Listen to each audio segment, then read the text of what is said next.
Halo para anbu dari desa tersembunyi.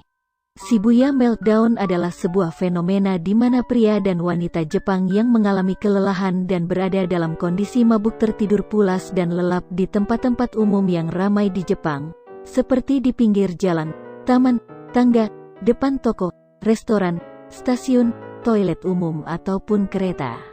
Jika seseorang hanya tertidur karena kelelahan akibat kerja saja di Jepang, biasa disebut sebagai inemuri dan bisa dilakukan di mana saja termasuk tempat kerja. Durasinya bisa berlangsung selama beberapa menit hingga beberapa jam dan tidurnya pun tidak akan terlalu lelap.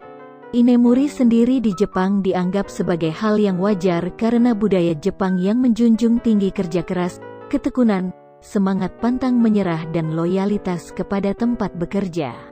Bekerja lembur tanpa dibayar dan sedikitnya hari libur atau waktu istirahat, merupakan bentuk komitmen pekerja Jepang kepada perusahaan atau tempat kerjanya. Pekerja Jepang rela mengorbankan kepentingan pribadi untuk mengabdi kepada perusahaan. Prestasi kerja dan loyalitas diukur dari panjangnya jam kerja para pekerja.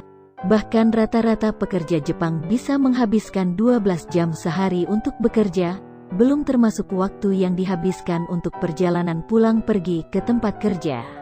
Lamanya durasi kerja tersebut berdampak pada kesehatan para pekerja di mana para pekerja bisa mati karena terlalu sering bekerja atau yang disebut dengan karoshi.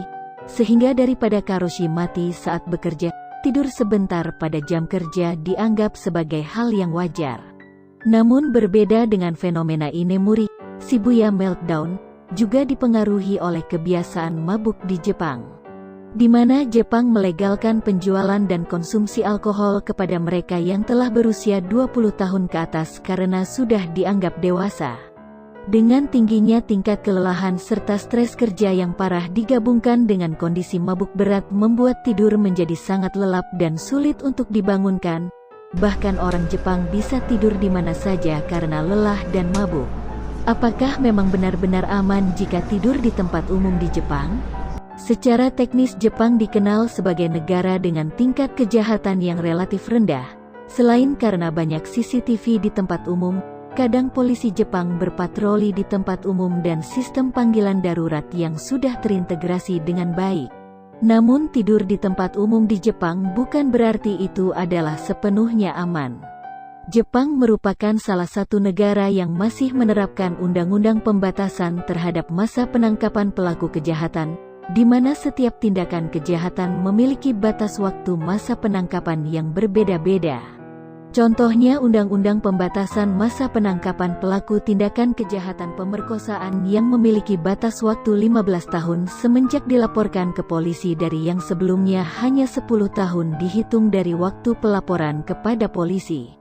Bagi orang yang memahami celah hukum seperti ini, tentu saja ini menjadi kesempatan bagus bagi mereka untuk melakukan aksi semacam itu dengan rencana yang sangat baik.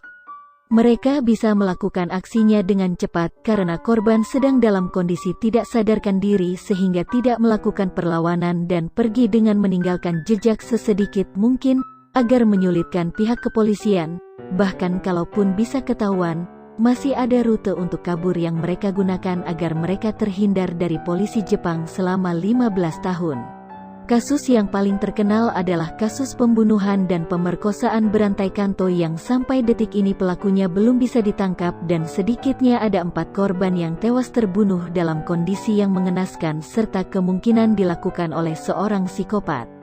Namun karena adanya hukum yang mengatur tentang seberapa lama polisi bisa mengusut sebuah kasus dan mengejar pelaku kejahatan, tidak semua kasus bisa diungkap dan membuat hukum di Jepang dilabeli meski hukum itu buta tapi hukum juga memegang stopwatch yang bisa berhenti setiap saat. Kadang proses penyelidikan mengalami jalan buntu karena kurangnya bukti sehingga pelakunya tidak bisa diungkap atau ditangkap, hingga batas waktu berakhir maka kasus akan ditutup. Atau bisa saja pelaku telah diketahui namun polisi Jepang tidak tahu kemana harus mengejar pelaku atau selalu bisa meloloskan diri dari penyergapan polisi maka kasus akan ditutup dan polisi tidak boleh mengejar pelaku lagi. Dalam kasus Kanto, polisi Jepang hanya bisa mengusut 2 kasus pembunuhan terakhir yang terjadi pada tahun 1987 dan 1990 yang tersisa karena Undang-Undang Pembatasan Masa Penangkapan Pelaku Kejahatan Pembunuhan telah dicabut pada tahun 2000. Sementara kasus pertama dan kedua telah habis masa berlakunya dan ditutup pada tahun 1994 dan 1999 meskipun belum terungkap siapa pelakunya. Sementara untuk kasus pemerkosaan pada kasus ketiga dan keempat telah gugur pada tanggal 27 Mei tahun 2003 dan tanggal 13 Mei tahun 2005. Karena untuk tindak pemerkosaan hanya diperpanjang hingga 15 tahun untuk masa penangkapan pelaku bukan dicabut sejak tahun 2000. Sampai saat ini pelaku pembunuhan dan pemerkosaan Kanto Utara belum terungkap dan polisi hanya bisa menangkap pelaku atas pembunuhan yang dia lakukan, namun tidak atas tindakan pemerkosaan yang telah dia lakukan. Bahkan kalaupun pelakunya datang sendiri ke kantor polisi untuk ditangkap, di pengadilan jaksa tidak bisa menuntut hukuman untuk kasus pemerkosaan yang pelaku lakukan. Namun kabar baiknya adalah Jepang memberlakukan hukuman mati untuk setiap 2 pembunuhan yang dilakukan oleh tersangka yang sama, sehingga pelaku tetap bisa dituntut dengan hukuman mati meskipun 2 kasus pembunuhan pertama dan kedua telah gugur.